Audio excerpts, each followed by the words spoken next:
सारांश हिंदी क्लासेज हिंदी व्याकरण के लिए यूट्यूब पर सर्च करें। बिना परिभाषा रटे सरल उदाहरणों से हिंदी व्याकरण। सब्सक्राइब करके बेल आइकन जरूर दबाएं।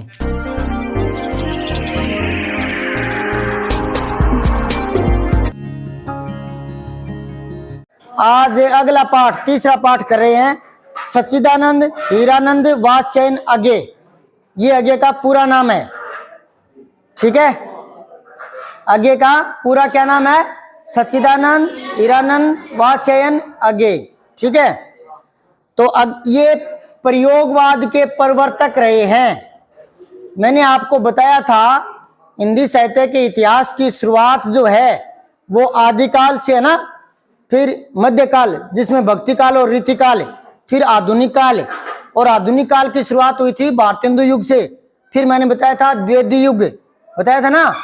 द्वितीय युग के बाद में छायावाद, छायावाद के बाद प्रगतिवाद, उसके बाद प्रयोगवाद।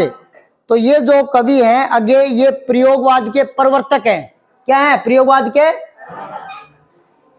इन्होंने तार सप्तक नाम से पत्रिका निकाली थी। ठीक है, तो इनके बारे में पहले देखो, क्योंकि आपके एक प्रश्न आता है कवि परिचय या लेखक परिचय। तो पहले कवि परिचय देख लेते हैं। अज्ञे का मूल नाम है सच्चिदानंद हीरानंद वात्स्यायन अज्ञे। उन्होंने अज्ञे नाम से काव्य रचना की है, अपना पूरा नाम नहीं लिखा। जो भी रचना लिखते थे उसको अज्ञे नाम से प्रकाशित करवाते थे। उनका जन्म कुशीनगर यूपी में, उत्तर प्रदेश में हुआ, किंतु बचपन जो है इनका वो लखनऊ में बीता, श्रीनगर में और जम्मू में। उनकी जो प्रारंभिक शिक्षा है प्राइमरी तक की, वो अंग्रेजी में हुई और संस्कृत में हुई। हिंदी इन्होंने बाद में सीखी है। वे आरंभ में विज्ञान के विद्यार्थी थे। और यह अलग बात है कि जो साइंस का स्टूडेंट होता है ना, वो ज्यादा भावुक नहीं होता, वैचारिक ज्यादा होता है। तो साइंस वाले कवि कम ही बनते हैं, समझ बात है। लेकिन इसके पास साइंस थी तो भी इसका जो हृदय था वो कवि का ही हृदय था, ये कवि बन गई। बीएससी की थी। इनके बाद में एमए कर ली उन्होंने अंग्रेजी में। क्रांतिकारी आंदोलन में भाग भी लिया था इन्होंने, उस समय जब देश आजाद नहीं हुआ था, उस समय की बात है। उन्होंने अपना अध्ययन बीच में ही छोड़ दिया आजादी के आंदोलनों के कारण। वे 4 साल तक जेल में भी रहे थे और 2 वर्ष तक नजरबंद भी रहे थे। नजरबंद क्या होता है पता है किसी को? पहले मैं छोटा था तो मैं सोचता था कि आंखों पर पट्टी बांध देते होंगे। नजरबंद का मतलब है आंख पर पट्टी बांधना नहीं होता, मतलब है उसको दूसरों से मिलने की छूट नहीं होती। ठीक है, एक घर में या उसके खुद के घर में ही उसको बाहर ज्यादा संपर्क की इजाजत होती नहीं है, पुलिस का पहरा होता है, तो उसको नजरबंद बोलते हैं। अज्ञे ने देश विदेश की कई यात्राएं की। उन्होंने कई नौकरियां भी की और छोड़ी एक के बाद एक। कारण क्या था? क्रांतिकारी विचारधारा के थे, तो जहां भी काम करते वहां अपने हिसाब से काम नहीं जचा होगा। विचार इसके थोड़े क्रांतिकारी थे। कुछ समय तक वे जोधपुर विश्वविद्यालय में प्रोफेसर भी रहे हैं। जोधपुर में वे हिंदी के प्रसिद्ध समाचार साप्ताहिक जो समाचार है वो है दिनमान, उसके भी संपादक रहे हुए हैं वो। कुछ दिनों तक उन्होंने नवभारत टाइम्स, ये जो अखबार चलता है नवभारत टाइम्स, उसका भी संपादन किया है। इसके अलावा उन्होंने सैनिक, विशाल भारत, प्रतीक, नया प्रतीक आदि अनेक साहित्यिक पत्र पत्रिकाओं का भी संपादन किया है। तो ये कवि होने के साथ साथ संपादक भी थे। आजादी के बाद की हिंदी कविता पर इनका ज्यादा प्रभाव है, व्यापक प्रभाव। उन्होंने सप्तक परंपरा का सूत्रपात किया था। तार सप्तक, तार सप्तक दूसरा, तार सप्तक तीसरा 3 बार प्रकाशित हो चुका है। प्रत्येक सप्तक में 7-7 कवियों की कविताएं छपती थी। पहले सप्तक में 7 कवि कोई और थे, दूसरे सप्तक में 7 और नए कवियों की कविताएं छापता था ये, क्योंकि संपादक यही था। ठीक है ना, तार सप्तक का। तो तीसरी में कोई नए जो कवि आ रहे थे, युवा कवि, उनकी कविताएं अपनी उस पत्रिका में छापता था ये। तो जो शताब्दी के कई दशकों की काव्य चेतना को प्रकट करती है। अज्ञे ने कविता के साथ साथ कहानियां भी लिखी है, बड़ी बात, उपन्यास भी लिखा है, यात्रा वृतांत भी लिखा है, निबंध भी लिखे हैं और आलोचना भी लिखी है। तो एक तरह से हम कह सकते हैं कि प्रकांड विद्वान थे। तो हर विधा में कलम चलाना तो इनकी कुशलता थी। अनेक साहित्यिक विधाओं में लेखन कार्य किया है। शेखर एक जीवनी ये इनकी प्रसिद्ध रचनाएं है। नदी के द्वीप, अपने अपने अजनबी, ये तो है इनके उपन्यास। उपन्यास क्या क्या है? शेखर एक जीवनी, नदी के द्वीप, अपने अपने अजनबी, ये उपन्यास है। और अरे यायावर रहेगा याद, एक बूंद सहसा उछली, ये इनके यात्रा वृतांत है। ये भी दोनों बहुत चर्चित हैं। त्रिशंकु, आत्मनेपद, ये इनके निबंध संग्रह हैं। इन पर फर्स्ट ग्रेड सेकंड ग्रेड में एग्जाम आया करते हैं इनकी रचनाओं पर। तो प्रश्न कई तरीके से बन जाते हैं। या तो सीधा ही पूछ ले शेखर एक जीवनी किसकी रचना है, और या यूं पूछ ले कि नदी के द्वीप क्या है, निबंध, कहानी, नाटक, उपन्यास, कविता, यूं पूछ सकता है। विपथगा, परंपरा, कोठरी की बात, शरणार्थी, जयदोल, ये तेरे प्रतिरूप, ये कहानियां हैं। तो कहानियां भी गजब लिखी है इन्होंने। अब आपके मोटी मोटी बातें यहां से आपको लेनी है, 5-4 पंक्तियां निकालनी है। 1911 में जन्म है और 1987 में इनका देहांत हुआ। तो इनके अलावा यूपी से ये थे और कहाँ कहाँ इनकी शिक्षा हुई, और साइंस के विद्यार्थी होकर भी अच्छे खासे कवि बने, लेखक बने। तो हर एक विधा पर इन्होंने कलम चलाई है। इनकी मुख्य मुख्य रचनाएं ये याद रखनी है। फिर इनकी भाषा शैली क्या कौन सी है, ये प्रयोगवादी है। नए नए भाषा में प्रयोग करना, नए नए बिंब लाना, नए नए प्रतीक लाना, शुरुआत इन्होंने की थी। तो ये कवि के बारे में है जो कवि परिचय में आपके प्रश्न में काम आ जाएंगे। आगे प्रकृति प्रेमी था, मानव मन के अंतर्द्वंदों के भी कवि है ये। मानव मन की जो सूक्ष्म कल्पनाएं होती है, भावनाएं जो होती है, उनको भी इन्होंने बहुत ही सुंदर तरीके से कलम का माध्यम बनाया है। उनकी कविताओं में व्यक्ति के स्वतंत्रता का आग्रह है, बौद्धिकता का विस्तार भी है। मतलब ये व्यक्ति को किसी परिपाटी में बांध कर रखने वाला विचारों का व्यक्तित्व नहीं है, ये व्यक्ति की स्वतंत्रता पर बल देने वाला है। उन्होंने शब्दों को नए अर्थ में देने का प्रयास किया है, हिंदी काव्य भाषा का विकास किया है। उन्हें अनेक पुरस्कार भी मिले हैं, जिनमें साहित्य अकादमी पुरस्कार, भारत भारती सम्मान और सबसे बड़ी बात है ज्ञानपीठ पुरस्कार भी इनको मिला है। आगे के बारे में जो है कवि परिचय की बात आए तो इतनी बातों में से मुख्य मुख्य बातें आपको छांटकर एक पेज पर लिख लेनी है। मैंने पहले भी बताया था, एक चार्ट बना लीजिए 5-7 लाइनों में प्रत्येक कवि का कवि परिचय आप लिख लीजिए और उनके 2-4 दिनों में नजर दौड़ाते रहिए, वो धीरे धीरे याद हो जाते हैं रचनाएं वगैरह। इनकी मुख्य काव्य कृतियां हैं भगनदूत, चिंता, हरी घास पर क्षण भार, इंद्रधनुष रोंदे हुए, आंगन के पार द्वार, कितनी नावों में कितनी बार, ये भी चर्चित रचनाएं हैं। इनकी जितनी भी रचनाएं हैं सब चर्चित रही हुई है। आगे की संपूर्ण कविताओं का संकलन सदा नीरा नाम से 2 भागों में प्रकाशित हुआ है। सदा नीरा किताब है, उसी में इसकी सारी रचनाएं हैं, 2 भागों में छपी है। अब बात आती है पाठ परिचय पर, और मैंने पहले ही कहा पाठ बहुत पहले के पढ़े हुए हैं, जुलाई अगस्त सितंबर से, तो काफी दिन हो गए। पाठ परिचय के बहाने वो सारी कविताएं, वो सारे पाठ दोबारा रिवाइज कर रहे हैं। तो इनकी कौन सी कविता थी, शायद कई तो भूल ही गए होंगे कौन सी कविता थी, चलो इस बहाने दोहराई हो जाएगी। तो यह दीप अकेला पहली जो इनकी कविता है जो आपके सिलेबस में लगी है, यह दीप अकेला। दूसरी है मैंने देखा एक बूंद। ये 2 कविताएं हैं, ठीक है। तो देखो यह दीप अकेला कविता में आगे ऐसे दीप की बात करते हैं जो स्नेह भरा हुआ है, गर्व भरा हुआ है, मदमाता भी है, किंतु है अकेला। तो एक तरह से ये प्रतीकात्मक रचना है। ये दीपक कोई नहीं कह रहा, दीपक के माध्यम से कह रहा है। तो दीपक तो प्रतीक है। तो ये यूं कहना चाह रहा है कि आदमी अकेला है ना, तो वो अपने मद में रहता है, अपने अहंकार में रहता है। तो वो खुद अपने आप में अगर बड़ा है तो क्या बड़ा है, खुद अपने आप में एक व्यक्ति बड़ा नहीं होता। क्यों? क्योंकि व्यक्ति सामाजिक प्राणी है, समाज में रहकर ही उसका वजूद है। समाज से हटकर कटकर वो रहेगा तो फिर वो समाज का अंग ही नहीं बन पाएगा। तो वो कह रहा है कि आप है ना व्यक्ति से समष्टि की ओर बात जाने की बात करते हैं। ये 2 शब्द है, व्यष्टि समष्टि, पहले इनको समझ लीजिए। ये विलोम शब्द भी है, कई बार पेपर में आता है बीएड बीएसटी वगैरह में। ये 2 शब्द है व्यष्टि और समष्टि, ये विलोम शब्द में काम आ जाते हैं। तो क्या मतलब है? व्यक्तिपरक धारणा है, व्यक्तिपरक इंडिविजुअल, और समष्टि पूर्णता का बोधक है, पूर्णता का। तो इनमें बताया कि व्यक्ति जब तक एकांकी है तो गर्व की भावना से वो भरा रहता है या अहंकार उसमें आ सकता है, लेकिन उसकी सार्थकता एक व्यक्ति की तभी होगी जब वो अपनी व्यष्टि के दायरे से हटकर समाज समष्टि में समाहित हो जाएगा, तब वो श्रेष्ठ मनुष्य कहलाएगा।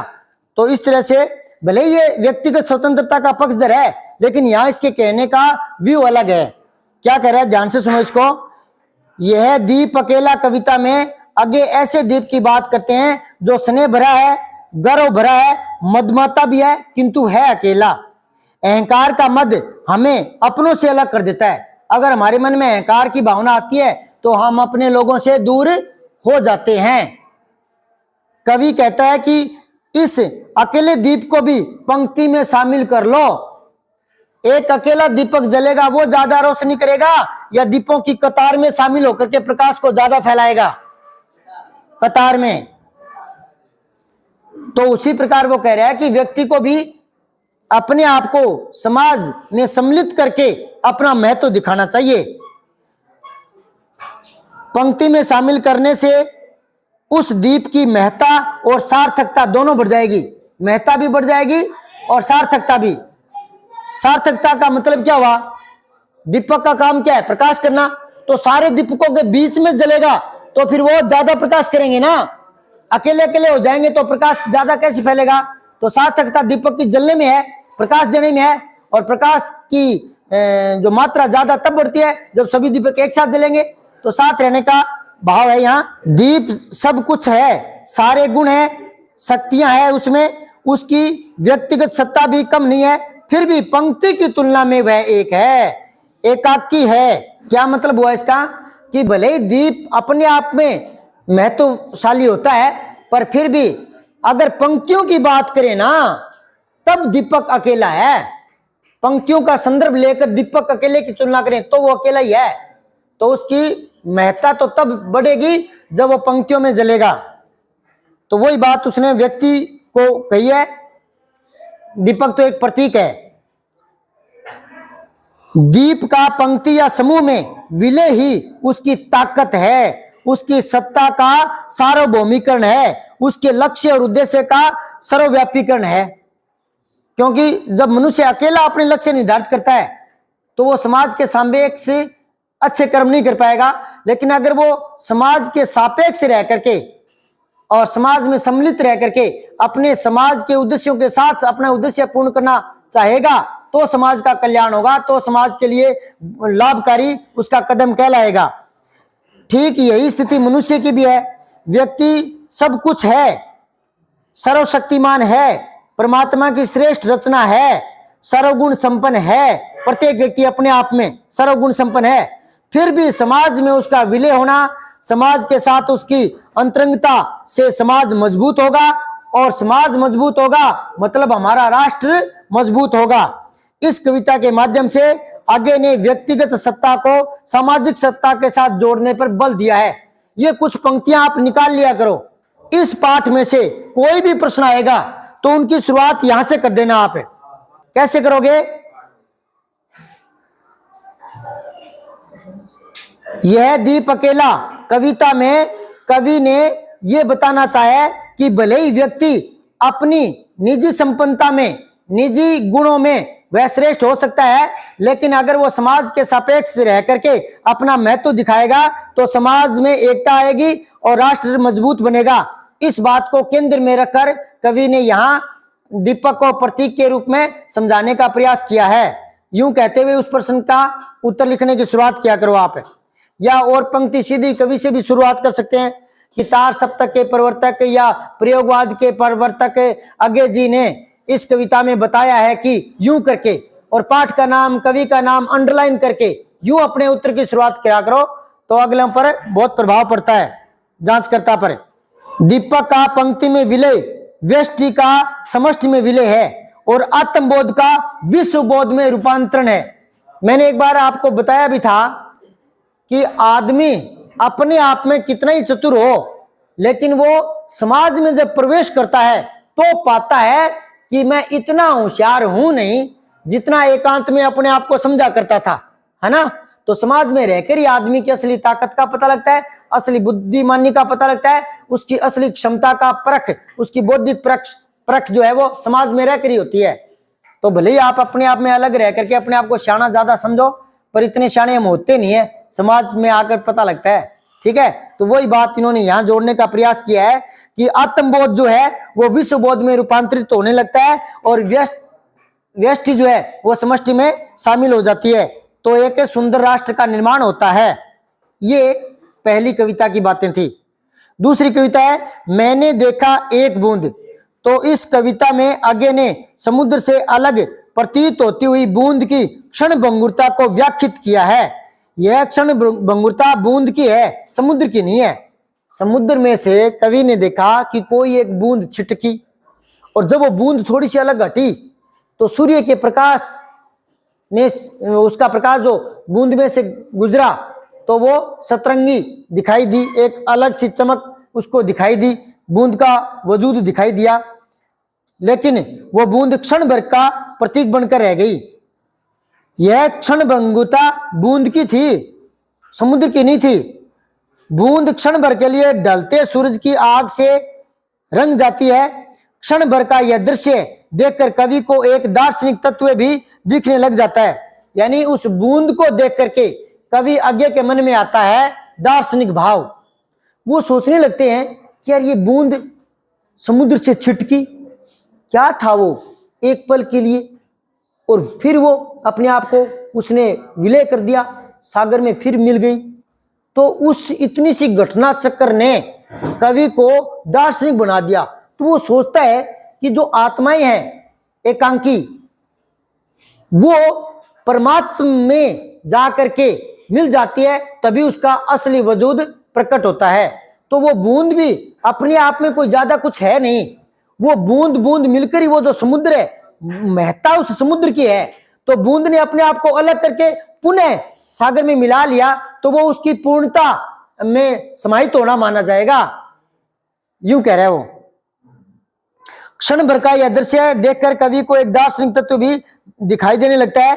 विराट के सम्मुख बूंद का समुद्र से अलग दिखना नश्वरता का दाग से, नष्ट होने के बोझ से मुक्ति का एहसास है। वो ये कह रहा है कि जो बूंद अलग हट करके समुद्र से छिटकी है वो उसकी नश्वरता का प्रतीक था और मुक्त होने का एहसास था। लेकिन उसका जो एकाकार रूप समुद्र में आकर मिलता है तो सार्थकता तो उसकी तभी बनती है। इस कविता के माध्यम से कवि ने जीवन में क्षण के महत्व को और क्षण भंगुरता दोनों को प्रतिपादित करने का प्रयास किया है। तो यहीं से आप लास्ट लाइन से किसी भी अपने उत्तर की शुरुआत कर सकते हो। इस इतने बड़े पैराग्राफ में से 3 या 4 मुख्य पंक्तियां निकाल लीजिए, उन्हीं को अपने उत्तरों में प्रयोग करें आवश्यकता अनुसार। तो ये शब्द, ये पंक्तियां अगर आपके उत्तर में आती है तो उत्तर प्रभावशाली बनता है। कल करेंगे अगला पाठ।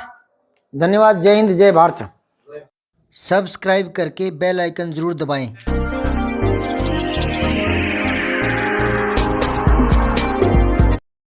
जय हिंद, विजय हिंदी।